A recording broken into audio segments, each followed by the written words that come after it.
Latvijai 107 gadi, un 107 izcils personības, 107 izcili cilvēki.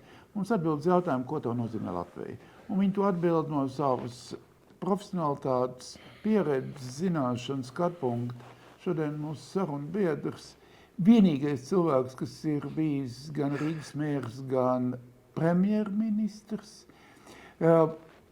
šobrīd vada Latvijas autoceļu asociācija Andris Bērziņš. Andri, izstāst man, ko tev nozīmē Latvija? Man īstenībā Latvija nozīmē visu dzīvi. Un īstenībā tā plašāk vispārina, tas dzīve, tas ir ceļš. Un ar to ceļu es saprotu gan tos fiziskos ceļus, kurus mēs Latvijas ceļu būvētāji uzņēmumu būvējam, gan arī tos ceļus, kurus katrs cilvēks sev izvēlas, uzstādot kaut kādu mērķi, ko dzīvē sasniegt, ko izdarīt, ko panākt, kur nonākt. Ja? Un citiem vārdiem es gribētu teikt tā, ka mēs faktiski ceļu būvētāji esam tie, kas nodrošina, lai vieglāk tam cilvēkam pa to sevis izvēlēto ceļu aiziet, lai to ceļu vienkārši ir vairāk un lai viņi ir labāki. Ja? Nu tā. Es to tā vispārināti teiktu, jo katrs jau dzīvē sev izvēlas kaut ko, kur iet, ko darīt, kā darīt. Ja? Un pēc tam attiecīgi rīkojas. Nu. Lielā mērā tu Latviju saskati kā ceļu, kas ir no pagātnes uz nākotni? Nu, arī tā skaitā. Nu, mēs jau nevaram atteikties no tā, kas mums ir bijis. Nu, tas, kas mums ir bijis, ir prasmīgi jānovērtē un tad jāiet tālāk, atkarībā no tā, kur jāiet. Nu. Nu, tas tā kā dzelzceļi, ja? Krievijas impērija uzbūvēja dzelzceļu, kas bija vajadzīgs Krievijas impērijai.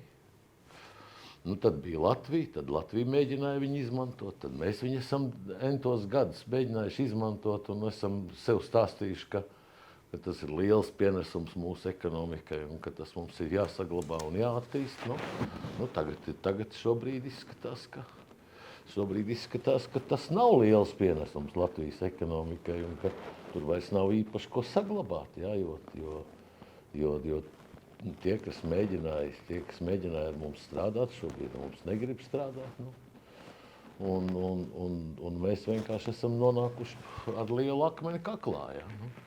Akmens ir kāds 100 miljoni, ko mēs katru gadu nodotējam, ja, tā vai citādā dzelzceļā. Ja. Nu, tā.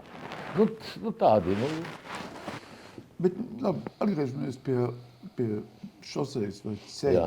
Jā, dzelzceļš arī ceļš. Jā, dzelzceļš arī, bet pie tā ceļa, kur būvēja Latvijas autobūvētāji, viņi palikuši labi, bet dažas vietas ir kļuvuši izcils, tepat braucot uz dienvidiem. Viss jautājums ir attieksmē pret šiem ceļiem. Viss jautājums ir attieksmē. Jo, redz, piemēram, tāda lieta kā autoceļu likums mums, kopš viņa pieņemšanas, man liekas, kaut kādā 96. gadā, viņš ir laikam kādas 16 reizes grozīts un mainīts. Tur dažādi, tur mēģināts piespēlēt tur naudas daudzumam, kāds ekonomikā tajā laikā ir pieejams. Igauņi, man liekas, tikai 2 reizes pa šiem gadiem savu līdzīgu likumu ir mainījuši. Ja? Un viņi ir uzskatījuši visu laiku, ka tā pamata infrastruktūra, ceļi un tilti, tā ir infrastruktūra, kur ir vajadzīga visiem, gan sociālistiem, gan komunistiem, gan liberāļiem, gan konservatīvajiem. Ja? Un tāpēc par to vispār nav jārunā. Tā ir tāda lieta, kas pastāv a priori pati par sevi. Un viņi to nav mainījuši, mēs esam mainījuši, mēs tur tā. Un tā mūsu lielākā problēma, nozara šodien ir ļoti attīstījusies, viņi ir konkurētspējīgi, viņi ir moderna, bet viņi ir ierobežoti savās iespējās. Mēs, piemēram, tikai kādas nepilnas 2/3 no savas jaudas izmantojam, ko mēs varētu izdarīt. Ja? Un to mēs nevaram izdarīt, tāpēc, ka mums nav pat vidēji termiņi tādas skaidrības, kas notiks uz priekšu. Mums ir tā, viena valdība atnāk, pieņem vienu stratēģiju, tad noliek viņu, atnāk nākošā, raksta atkal jaunu stratēģiju, tad tā atkal tiek nolikta. Tu nekad nezini, kura stratēģija īsti ir spēkā un pie kuras stratēģijas kāds pieturēsies no tiem, kas sastāda budžetu, piemēram. Nu, es pa saviem šiem te gadiem jau biedrībā Latvijas ceļu būvētājs, jā, es nokonstatēju, ka neviena no viņiem netiek skatīts, tā, ka tiek stādīts budžets. Budžets tiek sastādīts, nu tā, sadalīts. Jūs jau, Pēter, arī labi zināt, kā to darīja. Andri, pa otru jautājumu, ko es gribēju tev jautāt, jebkurā gadījumā tu esi bijis tēvs vai vadītājs vai virsuzraugs tai cilvēku grupai, kas radīja Latvijas pensiju reformu. Un šī pensiju reforma strādā, un viņi pašlaik tiek atzīta par vienu no 7 pasaulē visefektīgākajām pensiju sistēmām. Un, ja mēs tā paskatāmies, tad tu to darīji precīzi 30 gadus atpakaļ, 95. gadā, un tam ir paliekoša vērtība. Un tad ieskaties tajā laikā, kad tev bija jāizšķirās Latvijā pilnībā radikāli mainīt, un bija dažādi metodas piedāvājumi, tev bija par pensiju reformu, kas ir tavs lielākais dzīves sasniegums no malas raugoties, tev pašam iespējams ir savādāks. Nu jā, tas ir viens no tādiem sarežģītākiem brīžiem manā dzīvē bijis, jā.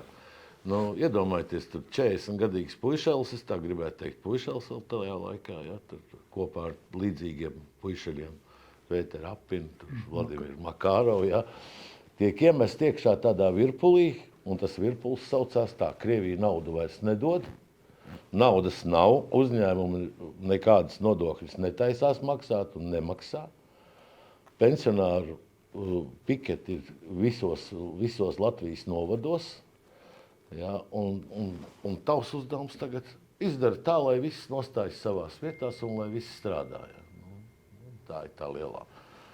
Nu, mēģinājumi kaut kā tikt ar to lietu galā, kā viņi strādā, to šodienas cilvēkiem, tiem, kas aiziet pensijā, ir jāpasaka, tur ir daudzas problēmas, tiem, kam tur ar darbiem kaut kas neiznāca, bet skaidrs ir viens, ka tā pensija reforma saka mums priekšā. Vairāk mācieties, mēģiniet izdarīt, mēģiniet kļūt gudrāki, mēģiniet strādāt labākos darbos, mēģiniet savus ģimenes labāk nodrošināt un neaizmirstiet, ka jums jāsamaksā sociālās apdrošināšanas maksājumi, jo tie ir tie, kas nodrošinās jūsu dzīvi pēc tam. Un ne tikai pirmā, bet ir otrā un trešā? Protams. Tas ir pēc visas tās sistēmas. Tā, ja man tā godīgi jāpasaka, tad jāsaka, varbūt otrā un trešais līmenis, viņš varēja strādāt labāk. Jā, bet tas nebija 95. gada iestrāde, tā bija 2003. 2004. gada izmaiņas. Protams, bet tā būtība jau bija kāda, kad panākt, lai tirgus kaut cik kapitalizējas, lai kaut kāda nauda, lai viss nauda netiek apēst uzreiz, bet lai kāda nauda tika ielikt kaut kur valsts kapitālā, cilvēku kapitālos domājot par valsts kapitālu kopumā. Ne?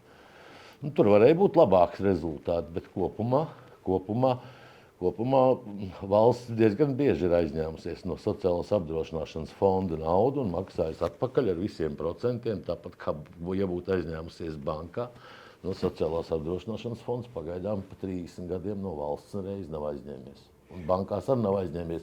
Viņš visu laiku ir bijis pašpietiekams.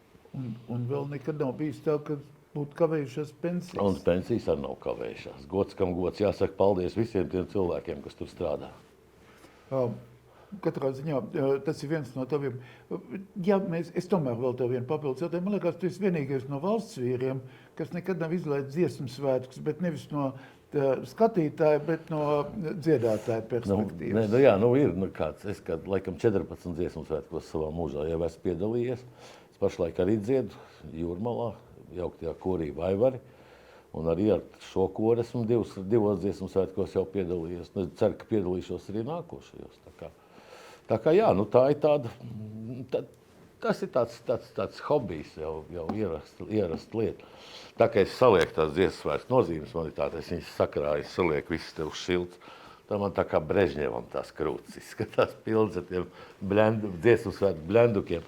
Žēl tikai, ka pēdējie dziesmu svētku organizatori pēdējos 2 gadus viņi nepievērš tādu uzmanību tām dziesmu svētku dalībnieku nozīmēm, kas īstenībā man kā koristam ir ļoti, ļoti nozīmīgs. Tas ir gandrīz kā ordens pēc tam. Ja, ja tur kādreiz bija slaveni Latvijas mākslinieki taisīja tur tās skices, un tur bija liela tāda, tur bija sajūta, tu paņem to nozīmīt rokā, viņi ir uztaisīti no metāla, tur, ar kaut kādām aplikācijām, un ka tas ir kaut kāds tā kā mākslas darbs kā vērtība, tagad iet vienkāršāko pretestības ceļu, tādas kaut kādas plasmas blendukas, tur pa lēto nopērk kaut kur Ķīnā taisītas. Man nav nekāda iebilduma pret Ķīnu, ja, bet tas vairs nav tas, un tāda piesprausta arī nav tik sevišķi forši, kā piespraust klāt tur.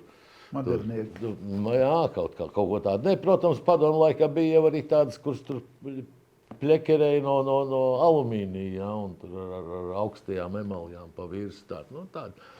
Bet skice vismaz tur apakšā bija tāda, kas rosina domāt. Ja. Andri, tavs vēlējums savai tautai, zemē un valstī?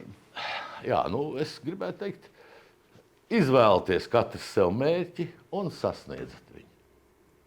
Un ejiet uz mērķi visu laiku, nenovēršties, nenogriezties. Nav tādu grūtību, kas likt mums novērsties no tā, ko mēs paši gribam sasniegt. Paldies tev par stāstiem.